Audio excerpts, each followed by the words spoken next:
ವೇದ ಆಸ್ಪತ್ರೆ ಮತ್ತು ಸಂಶೋಧನಾ ಸಂಸ್ಥೆಯ 22ನೇ ವಾರ್ಷಿಕೋತ್ಸವ ಮತ್ತು ಡಾಕ್ಟರ್ ಎಂ ಈಶ್ವರ ರೆಡ್ಡಿ ಅವರ 75ನೇ ಜನ್ಮದಿನೋತ್ಸವದ ಅಂಗವಾಗಿ 8 ದಿನಗಳ ಆಧ್ಯಾತ್ಮಿಕ ಪ್ರವಚನ ಕಾರ್ಯಕ್ರಮ ಆಯೋಜನೆಯನ್ನ ಮಾಡಲಾಗಿದೆ. ಈ ಕಾರ್ಯಕ್ರಮವು ಡಿಸೆಂಬರ್ 24ರಿಂದ 31ರವರೆಗೆ ನಡೆಯಲಿದ್ದು ಶಿವಗಂಗಾ ಯೋಗ ಕೇಂದ್ರ ಕಲ್ಲಳ್ಳಿಯಲ್ಲಿ ನಡೆಯುತ್ತೆ.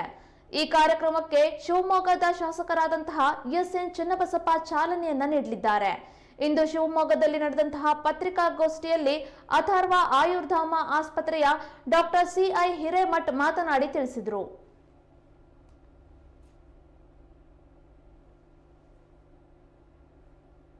XMLC ಉದ್ರೇಗೌಡ ಸಾಹೇಬರು ಉದ್ಘಾಟನೆ ಮಾಡ್ತಾರೆ. ಮತ್ತು MLC ಡಾಕ್ಟರ್ ಧನಂಜಯ ಸರ್ಜಿ ಮತ್ತು ಲೋಕಲ್ MLA ಚನ್ನಬಸಪ್ಪ,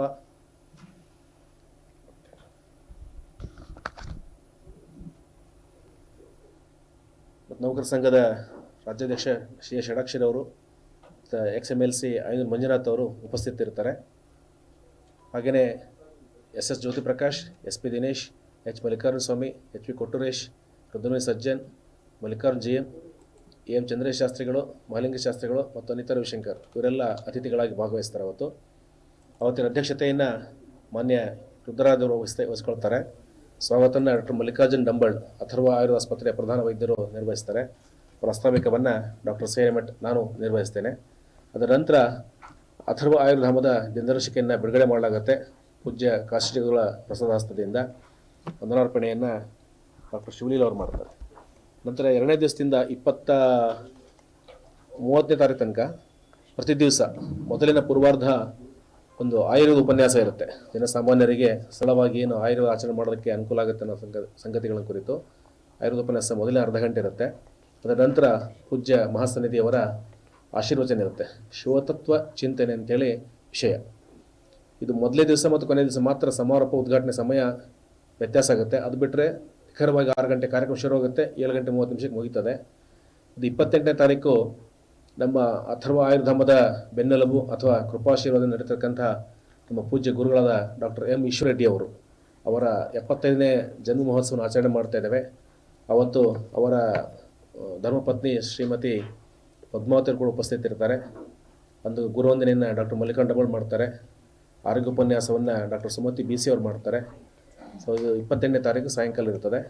ಮತ್ತು 29, 30 ಯಥಾ ಪ್ರಕಾರ ಒಂದು ಪೂರ್ವಾರ್ಧದಲ್ಲಿ ಆಯುರ್ವೇದ ಉಪನ್ಯಾಸ, ನಂತರ ಉತ್ತರಾರ್ಧದಲ್ಲಿ ಪೂಜ್ಯ ಡಾಕ್ಟರ್ ಚಂದ್ರಶೇಖರ ಶಿವಾಚಾರ್ಯ ಮಹಾಸ್ವಾಮಿಗಳವರ ಪ್ರವಚನ ಆಶೀರ್ವಚನ ಇರುತ್ತೆ. ಮತ್ತು ಸಮಾರಂಭ 31ನೇ ತಾರೀಕು ಇರುತ್ತೆ. ಅವತ್ತು ಸನ್ನಿಧಿಯವರ ದಿವ್ಯ ಸಾನ್ನಿಧ್ಯ ಮತ್ತು ಬೆಕ್ಕೇನಕಲ್ ಮಠದ ಶ್ರೀಮಂದಿರ ಜಗದ್ಗುರು ಡಾಕ್ಟರ್ ಮಲ್ಲಿಕಾರ್ಜುನ ಮಹಾಸ್ವಾಮಿಗಳು ಶಿವಮೊಗ್ಗ ಅವರ ದಿವ್ಯ ಸಮ್ಮುಖ ಇರುತ್ತೆ. ಮತ್ತು ನೇತೃತ್ವವನ್ನು ಶ್ರೀ ಶಸ್ತ್ರಬ್ರಹ್ಮಿ ರೇಣುಕ ಶಿವಾಚಾರ್ಯ ಸ್ವಾಮಿಗಳು ಯಡಿಯೂರು ವಹಿಸಿಕೊಳ್ತಾರೆ. ಉಪಸ್ಥಿತಿ ಅಭಿನವ ಸಿದ್ಧಲಿಂಗ ಶಿವಾಚಾರ್ಯ ಸ್ವಾಮಿಗಳು ಶಿಲಮಠ ತಾವರೆಕೆರೆ, ರಾಚೋಟೇಶ್ವರ ಶಿವಾಚಾರ್ಯ ಸ್ವಾಮಿಗಳು ಹಿರೇಮಠ ಬಿಳ್ಕಿ, ನಾಗಮೂರು ಶಿವಾಚಾರ್ಯ ಸ್ವಾಮಿ ಮಳಲಿ ಮಠ, ಗುರುಲಿಂಗಜಂಗ ಶಿವಾಚಾರ್ಯ ಸ್ವಾಮಿಗಳು ಸಾಲೂರು, ಪಂಡಿತಾರಾಧ್ಯ ಸ್ವಾಮಿಗಳು ಕೋಣಂದೂರು ಇರುತ್ತದೆ. ಮತ್ತು ಅಧ್ಯಕ್ಷತೆ ಡಾಕ್ಟರ್ ಮಲ್ಲಿಕಾರ್ಜುನ್ ಡಂಬಳ್ ಅವರು ವಹಿಸ್ಕೊಳ್ತಾರೆ. ವಂದನಾರ್ಪಣೆ ಡಾಕ್ಟರ್ ಸೇರ್ಮಠ್ ಮಾಡ್ತಾರೆ. ಇಲ್ಲಿಗೆ ನಮ್ಮ 8 ದಿನಗಳ ಕಾರ್ಯಕ್ರಮ ಮುಕ್ತಾಯ ಆಗ್ತದೆ. ಪ್ರತಿ ವರ್ಷ ಕಾಶಿಜಿಗಳವ್ರನ್ನ ಆಹ್ವಾನಿಸಿ 1 ವಾರ 10 ದಿವಸ 12 ದಿವಸ ಹೀಗೆಲ್ಲ ಕಾರ್ಯಕ್ರಮ ಮಾಡ್ತಾ ಇದ್ದೇವೆ. ಒಂದು ಸಾರಿ ಕುವೆಂಪು ರಂಗದಲ್ಲಿ ಮಾಡಿದ್ವಿ, ಒಂದು ಸಾರಿ ಶಿವಗಂಗಾ ಕೇಂದ್ರ ಮಾಡಿದ್ವಿ. ಹೀಗೆ ಒಂದೊಂದು ಜಾಗದಲ್ಲಿ ಮಾಡ್ತಾ ಇದ್ದೇವೆ. ಉದ್ದೇಶ ಇಷ್ಟೇ, ನಮ್ಮ ಸಮಾಜಕ್ಕೆ ಆಯುರ್ವೇದ ದೃಷ್ಟಿಯಿಂದ ಯಾವ ರೀತಿ ಸ್ವಾಸ್ಥ್ಯವನ್ನು ಸಂರಕ್ಷಣೆ ಮಾಡಬೇಕನ್ನೋದಾಗಿರ್ತದೆ. ಅದಕ್ಕೆ ಪೂರಕವಾಗಿ ಜನಸಾಮಾನ್ಯರಿಗೆ ಆಧ್ಯಾತ್ಮ ಮತ್ತು ಆರೋಗ್ಯ ಎರಡೂ ಸಮ್ಮಿಳಿತವಾಗಿ ಜನರಿಗೆ ಲಭಿಸಲಿ ಅಂತೇಳಿ ಗುರುಗಳನ್ನ ಕೂಡ ಆಹ್ವಾನಿಸಿ 10 ದಿವಸ 12 ದಿವಸ ಕಾರ್ಯಕ್ರಮ ಮಾಡ್ತೇವೆ. ಜೊತೆಗೆ ನಮ್ಮ ಆಯುರ್ವೇದ ಉಪನ್ಯಾಸ ಕೊಡ್ತೇವೆ. ಇದು ನಮ್ಮ ಅಥರ್ವ ಆಯುರ್ಧಾಮದ ಒಂದು ಕೊಡುಗೆ.